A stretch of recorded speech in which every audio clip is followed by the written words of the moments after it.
Bismillahirrahmanirrahim. Assalamu alaikum dear students. I am Tanveer Myo, your teacher. Dear students, today I am here to tell you about different punctuation marks and punctuation between clauses. I shall also tell you about sentence, fragments, clauses, run-on and comma supplies. Dear students, सुनने में नाम थोड़े मुश्किल लग रहे होंगे, लेकिन इसको टॉपिक की कुछ चीज़ें हम इससे पहले पंक्चुएशन और कंजंक्शंस में डिस्कस कर चुके हैं। उम्मीद है आप इस टॉपिक की जो मज़ीद बारीकियां हैं वो भी आज समझ लेंगे इंशाल्लाह। Let's come to the board. जी dear students, sentence, fragment, clause, run on. सबसे पहले तो हमें ये पता होना चाहिए कि सेंटेंस होता क्या। सेंटेंस में आपको पता है the patient had taken medicine before we went to the bed. Sentence में प्रॉपर सब्जेक्ट होता है, ठीक है, वर्ब होता है और इसमें ऑब्जेक्ट या प्रेडिकेट प्रॉपर सेंटेंस को कंप्लीशन करने वाला बाकी चीज़ें पूरी होती हैं। मुकम्मल जिसमें ये सब चीज़ें पाई जाएं जो अपने जुमला अपने पैरों पे खड़ा हो सके, जिसे किसी दूसरे सहारे की ज़रूरत ना हो, फुल स्टॉप पे क्लोज हो जाए, उसको सेंटेंस कहते हैं। ठीक है जी। इसमें जैसे एक the patient had taken medicine before he went to bed. अब बेसिकली इसके दो हिस्से हैं, एक तो ये बिफोर वाला है, ठीक है। तो इस तरह से जुमले में जब हम मज़ीद अपने टॉपिक को डिस्कस करेंगे तो हम किस तरह से एक सेंटेंस को दो हिस्सों को आपस में कनेक्ट करते हैं, किस तरह से क्लॉजेस को कनेक्ट करते हैं, ये आज के टॉपिक में सीखेंगे। जैसे कि इसमें हमने बिफोर से इसको कनेक्ट किया है और कोई कॉमा वगैरह यूज़ नहीं किया। तो आए जिसकी डिटेल देखते हैं। फ्रेगमेंट, फ्रेगमेंट का लफ्ज़ी मतलब पीस होता है। तो ये ऐसा एक कोई भी दो तीन लफ्ज़ जोड़ के रख दें जिनमें ना सब्जेक्ट हो ना वर्ब हो, उसे फ्रेगमेंट कहेंगे। For example, Ali working hard these days on this project. Ali working hard these days, क्या ये जुमला ये बता रहा है कोई इसमें कोई वर्ब आया है? नो। तो इस तरह के जुमले को फ्रेगमेंट कहते हैं, जिसमें कभी कभी कभी वर्ब मिस कर रहा है, कभी ऑब्जेक्ट मिस कर रहा है। तो इस सेंटेंस में क्या मिस कर रहा था? इस सेंटेंस में आप देखें ऑक्सिलरी। अब हम फ्रेगमेंट को जब इसको हमने ठीक करना है तो ज़रा देखें, अब ये चीज़ इसमें मिसिंग थी, इज़। अब ज़रा देखें, अब जुमला बिल्कुल मीनिंगफुल बन गया। तो बगैर वर्ब के, बगैर ऑक्सिलरी के सेंटेंस जो होता है वो एक जस्ट फ्रेगमेंट पीस होता है। इसी तरह से नेक्स्ट सेंटेंस को देखें, spending hours every day after school and even on weekends. अब देखने को तो जुमला हमें काफ़ी लग रहा है जी, spending hours every day after school and even on weekend, लेकिन अभी तक जुमले में वो भी नहीं आया, ठीक है। ना इसमें सब्जेक्ट आया, ना तो हमें ये पता चल रहा है कि कौन स्पेंड कर रहा है, ना ये पता चल रहा है कि फिर क्या हुआ, ठीक है। अब इस तरह के हिस्से को फ्रेगमेंट कहते हैं और इसको प्रॉपर सेंटेंस बताने के लिए हम सीधा सीधा लिख देते हैं he is spending hours every day after school and even on weekend. अब हमने इसमें सिर्फ ही इज़ लगाया है, ठीक है, एक सब्जेक्ट लगा दिया, एक वर्ब लगा दिया और जुमला मीनिंगफुल बन गया। तो डियर स्टूडेंट्स, इस तरह से फ्रेगमेंट को पहचानना है। जहाँ पे भी ये कोई फ्रेगमेंट आ रहा है वो आमतौर पे या तो जुमले के उसके सीक्वेंस को ख़राब कर रहा होता है या उसकी पंक्चुएशन को ख़राब कर रहा होता है। इसी तरह से देखें, some of the students working in lab last summer. ये इसमें क्या मिसिंग है? Some of the students working in lab last summer. Some of the students, यहाँ पे हम क्या लगाएं अब? वर्किंग इन लास्ट समर, हम यहाँ पे वर लगा देते हैं, जुमला मीनिंगफुल बन गया। इसी तरह से Ali the captain of our team always leading the players to the victory.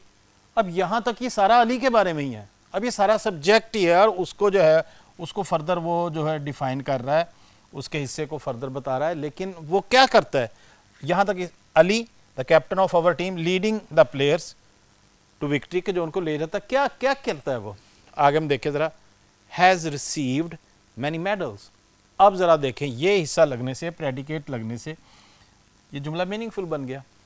तो without predicate, without subject, a verb, a group of words is just called a fragment. उसको हम हिस्सा, एक जुमला टुकड़ा ही कहेंगे। जैसे वाइल गोइंग टू मार्केट, अब इसमें वाइल गोइंग टू मार्केट में कोई सेंस नहीं बन रही, तो फ्रेगमेंट को आपको पता चल गया कि क्या होता है और ये क्यों, क्या चीज़ इसमें मिस हो रही होती है। अगला टॉपिक देखने के लिए नेक्स्ट बोर्ड पे चलते हैं। जी स्टूडेंट्स, नेक्स्ट टॉपिक है हमारा क्लॉजेस। क्लॉजेस हमारे पास इंडिपेंडेंट, डिपेंडेंट, ठीक है, दो तरह की होती हैं। हाँ, और अभी ज़रा देखें जो इससे पहले हमने स्टार्ट में सेंटेंस लिखा था, let's look at, have a look at it. The patient had taken medicine before he went to bed. अगर हम इतने हिस्से को काट दें, before he went to bed, तो क्या ये जुमला कोई है? Before he went to bed. अब हर बंदा पूछेगा अच्छा जी क्या किया उसने? तो इस तरह के जुमले को, इस तरह के जुमले के इस हिस्से में, इसमें हालांकि सब्जेक्ट भी है, ये देखें सब्जेक्ट भी है, वर्ब भी है, ऑब्जेक्ट भी है, लेकिन ये बिफोर लग जाने की वजह से अब ये जुमला डिपेंडेंट हो गया इसके ऊपर, एक और जुमले के ऊपर। ये जुमला द पेशेंट, ये देखें ये तो अपने पैरों पे खड़ा हो सकता है, ये तो इंडिपेंडेंट है और ये डिपेंडेंट है। तो इस तरह से हम दो जुमलों को, एक डिपेंडेंट सेंटेंस को एक इंडिपेंडेंट क्लॉज की ज़रूरत होती है, डिपेंडेंट क्लॉज को इंडिपेंडेंट क्लॉज की ज़रूरत होती है, तब वो जाके अपने पैरों पे खड़ा होगा, तब उसे हम क्लॉज या सेंटेंस कहेंगे, अदरवाइज उसे फ्रेगमेंट कहेंगे। जी अब ज़रा देखें इस तरफ, while going to his college. अब यहाँ तक जैसे हम लिख सकते हैं while going to his college, अब इतना लिखा है तो आगे हमें पता चल गया कि अभी जुमला इनकम्प्लीट है। तो ये हिस्सा जो है ये डिपेंडेंट है और ही मेट हिज फ्रेंड्स, अब ये हिस्सा लग गया है, अब एक इंडिपेंडेंट क्लॉज लग गई है, अब जुमला मीनिंगफुल बन गया, ठीक है। दो he had taken medicine properly daily, ठीक है जी। अब दो से जुमला शुरू हुआ है, दो ही हैड टेकन, लेकिन यहाँ पे पता नहीं चल रहा है कि अब क्या होना है, ठीक है। अब देखें ज़रा, अब हम इसको कॉमा लगा के दूसरे जुमले से कनेक्ट कर देते हैं, there is no improvement in his health. तो ये जो इस तरह के कंजक्शंस हैं जिन्हें हम सबॉर्डिनेट कंजक्शंस कहते हैं, इसीलिए इनको सबॉर्डिनेट कहते हैं कि इनसे जो जुमला शुरू हो रहा होता है वो सबॉर्डिनेट बेचारा मातहत है किसी और मुकम्मल जुमले का। तो ये जितने भी सबॉर्डिनेट कंजक्शंस हैं, काफ़ी सारे हैं, आपको पता है, बिफोर, व्हेन, व्हाइल, इफ़, ये सबसे जब भी जुमला शुरू होगा आगे कॉमा लगेगा और साथ में एक इंडिपेंडेंट क्लॉज होगी, मुकम्मल सेंटेंस होगा, फिर ये मीनिंगफुल बनता है, अदरवाइज ये बेकार हो जाता है।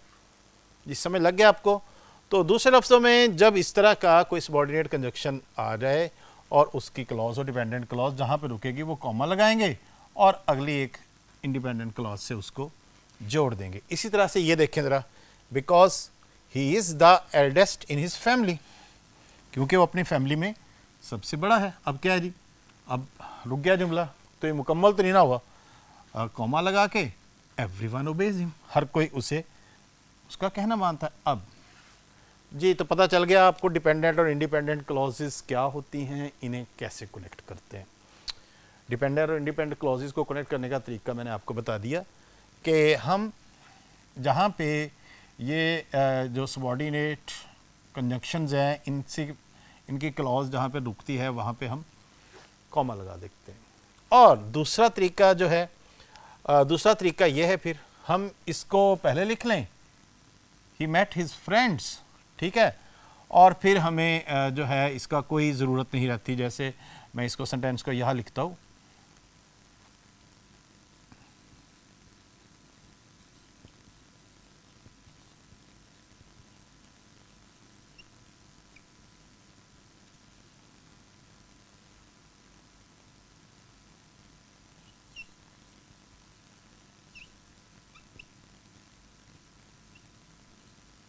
While going to college.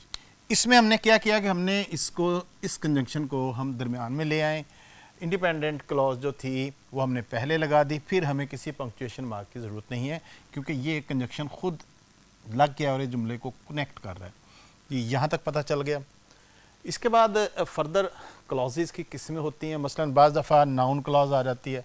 Noun clause हमें किसी नाउन की डिटेल बता रही होती है, जैसे मसलन whatever he wanted to show me, अब ये एक पूरी नाउन क्लॉज है, ठीक है, remained a mystery. Noun clause किसी, बस इसको फ़र्ज़ करें, इसको नाउन क्लॉज की डेफिनेशन तो नहीं आपको आएगी, लेकिन इसको रिप्लेस करने के लिए हम कुछ भी लिख सकते हैं, the garden remained a mystery, the secret remained a mystery. तो इस तरह से जो है नाउन क्लॉज आ सकती है। एडजेक्टिव क्लॉज, एडजेक्टिव क्लॉज के बारे में सुन लें, my brother who now teaches math in a small school never like math. इसमें जो है किसी भी नाउन के बारे में, ये जो वाली जो क्लॉज है किसी भी नाउन के बारे में बता रही होती है, ठीक है। और इस तरह से जब किसी नाउन से इसको सेपरेट करते हैं हु से, तो फिर हम कॉमा भी लगाते हैं। जहाँ पे ये रुकेगी आगे जुमला फिर my brother never liked math, basically तो इतना जुमला है। और ये दरमियान में एडजेक्टिव क्लॉज आ गई, फिर जब क्लॉज आई है हमने इसको कॉमा से सेपरेट किया है।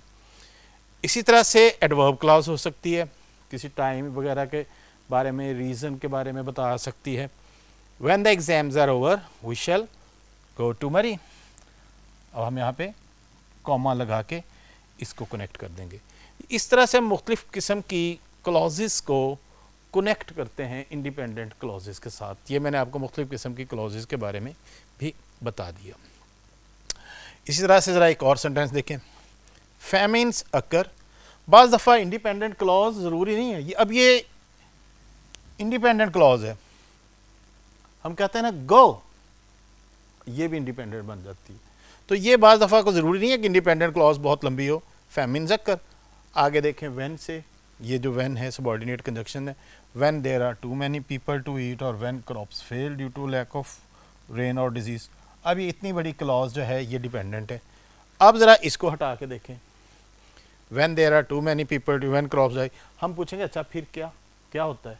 ये जो चीज़ होती है ना कि अच्छा फिर क्या, इस सवाल का जवाब जो है वो एक इंडिपेंडेंट क्लॉज दे सकती है कि फेमिन्स अकर या पीपल डाई, कोई भी है हम इस तरह का डिपेंडेंट क्लॉज लगा के चाहे जितनी मर्जी मुख्तसर लगाए। अदरवाइज एक इंडिपेंडेंट क्लॉज के बगैर जो डिपेंडेंट क्लॉज है वो बेकार है। पता चल गया जी किस तरह से हमने क्लॉजेस को कनेक्ट करना है, किस तरह से कनेक्ट कर रहे हैं। मोस्टली हम उनको या तो नंबर 1 कॉमा लगा के, जब हमारा इस तरह का सबऑर्डिनेट कंजक्शन शुरू में आ जाए तो फिर बाद में कॉमा लगा दो, और या फिर जो है कंजक्शन को दरमियान में ले आए, जैसे कि मैंने ये जुमला एक लिखा है। उम्मीद है आप ये वाला हिस्सा समझ गए जी। इससे बाद नेक्स्ट चलते हैं जी। डियर स्टूडेंट्स, इसमें run on sentence, comma supplies नाम देखने में मुश्किल है लेकिन घबराना नहीं है, ठीक है। सेंटेंस को देखें ज़रा। The next chapter has lot of difficult questions in it, you should study right now. अच्छा, अब तक आपको क्लॉजेस के बारे में पता चल गया कि इंडिपेंडेंट क्लॉज क्या है, डिपेंडेंट क्लॉज क्या है। इस सेंटेंस को जब हम पढ़ें, the next chapter has lot of difficult questions. यहाँ तक क्या ये एक सेंटेंस है या नहीं? देखें ज़रा, सब्जेक्ट भी आ गया, वर्ब भी आ गया, ऑब्जेक्ट भी आ गया, ठीक है जी। और अगला को देखें, यू शुड स्टार्ट स्टडिंग, यहाँ पे मैं स्टार्ट लिखूंगा।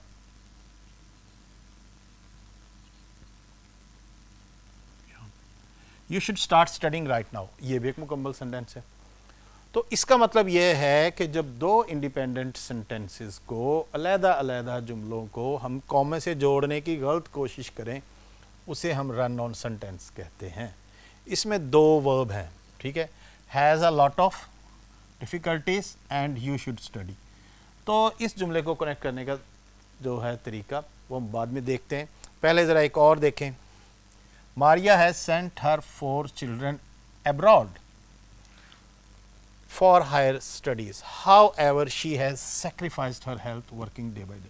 लो जी, भेज तो दिया लेकिन उसने अपनी सेहत की कुर्बानी दे दी है। इसमें हमने ये चेक करते रहे, ये जुमला इंडिपेंडेंट है, सेंट हर 4 चिल्ड्रन यहाँ तक। आगे इसको देखें, शी हैज़, दोनों इंडिपेंडेंट है और कनेक्ट किया गया है। इस तरह के उनको कहते हैं कंजंक्ट। क्या कहते हैं? कंजंक्ट को कॉमा से, ठीक है। तो दो जुमलों को जब कॉमा से गलत अंदाज में एक जुमले को दूसरे जुमले के ऊपर चढ़ा दिया जाए, गलत अंदाज में जोड़ दिया जाए, तो उसको हम रन ऑन सेंटेंस भी कहते हैं और कॉमा सप्लाइज भी कहते हैं। This one, the computer does not make sense to me, it came without a manual. अब यहाँ पे भी देखें, computer does not make sense to me, it came without a manual. तो ये मैंने आपको एग्जाम्पल्स बताई हैं कि रन ऑन सेंटेंस क्या होता है। मुख्तसर लफ्ज़ों में दो कंप्लीट सेंटेंसेस को गलत अंदाज से जोड़ना, ठीक है, उनके दरमियान कॉमा लगा के जोड़ना जो है, उसे हम रन ऑन सेंटेंस भी कहते हैं, कॉमा सप्लाइज भी कहते हैं। अब अब इन मिस्टेक्स को हमने अवॉइड किस तरह करना है, किस तरह से इसको हम देखते हैं, हमें किस फॉर्म में मिस्टेक्स में आएंगी। Look at this sentence, how to avoid run on sentence comma supplies. अब जरा देखें इस सेंटेंस को। Some students think they can study for an important exam by cramming all night. लो जी, कुछ स्टूडेंट्स समझते हैं कि जनाब सिर्फ क्रैमिंग से हम इम्पॉर्टेंट एग्जाम में पास हो जाएंगे। अगला हिस्सा देखें, दे आर रॉन्ग। जी, ये कंप्लीट सेंटेंस है, they are wrong independent sentence है और ये भी इंडिपेंडेंट सेंटेंस है। तो जब हमारे पास रन ऑन सेंटेंस आ जाए, कॉमा सप्लाइज आ जाए, तो उसको करेक्ट करने के कई तरीके हैं। सबसे आसान तरीका तो यह है, नंबर 1, कि आप पीरियड यानी कि फुल स्टॉप लगा दें दो जुमलों के दरमियान, वो जुमला ऑटोमेटिकली दो सेपरेट हो जाएंगे। ज़रा चेक करें, some students they can study for exam by cramming और दे आर रॉन्ग। पहले लफ्ज़ को कैपिटल से स्टार्ट करके अब दो इंडिपेंडेंट जुमले बन गए। अब ये जुमला एक दूसरे के ऊपर रन ऑन, एक दूसरे से लड़ नहीं रहे, एक दूसरे से अलग-अलग हो गए। दूसरा तरीका इसी जुमले को जोड़ने का, कॉमा और कोऑर्डिनेट कंजक्शन। कोऑर्डिनेट कंजक्शन उन फैन बॉयज़ को कहते हैं जिनसे पहले हम दो इंडिपेंडेंट क्लॉजेस को जोड़ते हैं। याद आया, मैंने आपसे कहा था ना कुछ चीज़ें हम आपको इससे पहले कंजक्शंस और पंक्चुएशन में करवा चुके हैं इस टॉपिक की। अब ज़रा देखें, some students think they can study for important exam by cramming all night but they are wrong. Again sentence meaningful बन गया। क्या किया हमने, कॉमा लगाया है और एक कोऑर्डिनेटिंग कंजक्शन लगा दिया जिन्हें हम फैन बॉय कहते हैं। ये एक तरीका हो गया। Third method, colon. खाली कॉलन जो है वो भी इंडिपेंडेंट सेंटेंसेस को जोड़ सकता है। जैसे देखें, they are wrong, some students think they can study, they are wrong. अब यहाँ पे हमने कॉलन लगा के, कितने तरीके हो गए, 3। चौथा तरीका ये है कि हम सेमी कॉलन लगाएं, कंजंक्ट लगाएं, फिर कॉमा लगाएं। ठीक है, ज़रा देखें, कॉमा इसमें जब हम लगाएंगे, कंजंक्ट, ये देखें, some students think they can study for an important exam by cramming all night however they are wrong. Contrast आ गया, हमने हाउएवर लगाना था, ये उससे पहले semicolon, comma, they are wrong, connect हो गया। एक और तरीका, 5वां तरीका, सबॉर्डिनेट कंजक्शन प्लस क्लॉज। पहली क्लॉज से पहले कोई सबॉर्डिनेट कंजक्शन लगा दें, फिर हम कॉमा लगा दें और फिर दूसरी क्लॉज लगा दें। उसका तरीका क्या है, ज़रा देखें। ये पहली क्लॉज में हम कोई ऐसा कंजक्शन लगा दें जिन्हें सबॉर्डिनेट कहते हैं। अब हम अगर इससे पहले लिखें बिकॉज या for some students,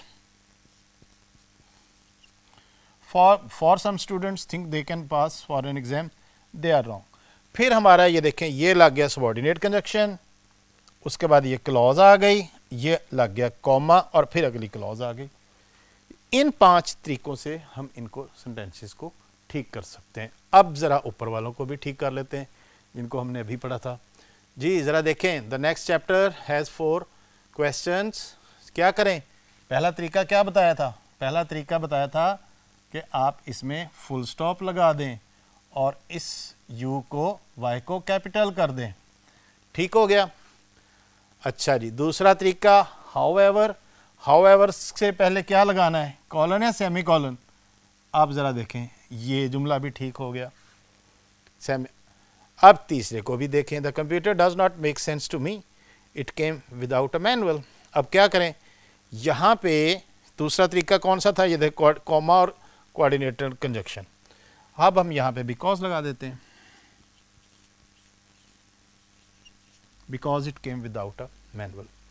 ji student समझ गए किन तरीकों से हम रन ऑन सेंटेंसेस को, कॉमा सप्लाइज को अवॉइड कर सकते हैं। टॉपिक का नाम जितना मुश्किल था, काम उतना ही आसान है। जी फर्दर हम अगले बोर्ड पे मज़ीद पढ़ते हैं इसी टॉपिक से रेलेवेंट चीज़ों को। जी क्लॉजेस के बारे में हम पढ़ रहे हैं अभी। तो क्लॉजेस में असेंशियल, नॉन असेंशियल, कौन सी क्लॉज असेंशियल होती है। असेंशियल को रिस्ट्रिक्टिव भी कहते हैं, नॉन रिस्ट्रिक्टिव भी कहते हैं, ये भी जहन में ये नाम भी याद रखने। अच्छा, इसके लिए एक सेंटेंस जरा मैंने लिखा है, पहले उसे देखें। The bridge that spans, span का मतलब है कनेक्ट करना, the Connecticut River which flows into the Long Island Sound is falling down. Sentence को जरा ध्यान से देखें. द ब्रिज पहले आया है दैट. इस जुमले में बेसिकली हमने विच और दैट के इस्तेमाल को भी सीखना है कि दोनों क्लॉजेस में जब ऐसी गैर ज़रूरी क्लॉज आ जाए तो फिर कैसे कनेक्ट करना है, ज़रूरी क्लॉज आ जाए तो उसको कैसे कनेक्ट करना है. That spans the Connecticut river. अब जो ये दैट है ये ज़रूरी हिस्सा है. ब्रिज तो कोई भी हो सकता है, लेकिन ये दैट स्पैन्स, अब पता चल गया कि जो उस रिवर को कनेक्ट करती है. ठीक है, अब ये इसका मतलब है ये बड़ा ज़रूरी हिस्सा था. अब इतने ब्रिजेस हैं तो जब हम दैट को लगाते हैं तो फिर हम कॉमा यूज़ नहीं करते. इस तरह से हम नॉन एसेंशियल क्लॉज को कनेक्ट करते हैं. दैट वगैरह से भी कर सकते हैं, हु से भी कर सकते हैं. अच्छा जी, which flows into the Long Island Sound is falling down. अब ये वाला जो हिस्सा है जो विच से शुरू हुआ है इसको कहते हैं non essential clause, non restrictive clause. ठीक है, इसमें विच flows into long Island sound. ठीक है, ये इंफॉर्मेशन अननेसेसरी होती है, इसीलिए इसको कॉमे के साथ अलहदा किया जाता है. ये देखें यहां से कॉमा शुरू हुआ है, यहां तक आया है, इज फॉलिंग डाउन. असल में यही है कि वो ब्रिज जो को कनेक्ट करता है कनेक्टिकट रिवर से वो गिर रहा है, मेन जुमला. और ये जो नॉन एसेंशियल क्लॉज है इसको हम काट भी सकते हैं, लेकिन अब आपने देखना है कि इसको जब हम सेंटेंस में आएगा तो किस तरह से कनेक्ट करना है. नॉन एसेंशियल क्लॉज के लिए कॉमा लगेंगे, एक शुरू में एक एंड पे, बाकी सेंटेंस से कनेक्ट करने के लिए. एसेंशियल क्लॉज से एसेंशियल क्लॉज को कनेक्ट करने के लिए हम कॉमा इस्तेमाल नहीं करते, क्योंकि वो इसके साथ इसको बिल्कुल दैट से कनेक्ट कर सकते हैं और इस तरह से हम इसको बेहतर अंदाज है. जी पता चल गया जी non essential non essential clause क्या है, विच और दैट का डिफरेंस क्या है, कहाँ पे विच लगाना है, कहाँ पे दैट लगाना है.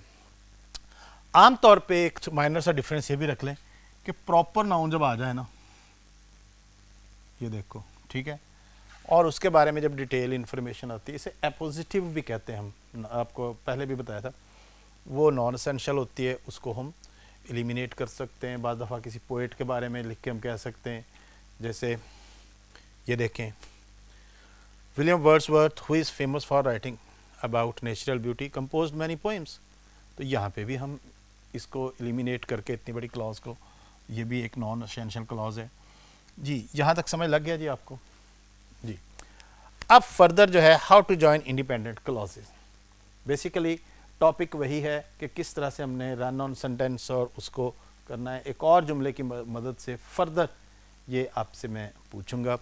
जी इसके लिए ज़रा देखें. I love to write papers, I would write one daily if I had a chance. कि जनाब अखबार लिखना पसंद है, मौका मिल गया तो रोज़ाना एक लिखूंगा. अब जुमले को चेक करें, मुकम्मल है ये. I love to write papers full, लेकिन किस चीज़ से कनेक्ट किया गया है. I would write one daily if I had a chance. This is independent, this is independent. Two independent clauses wrongly connected with comma is called comma supplies.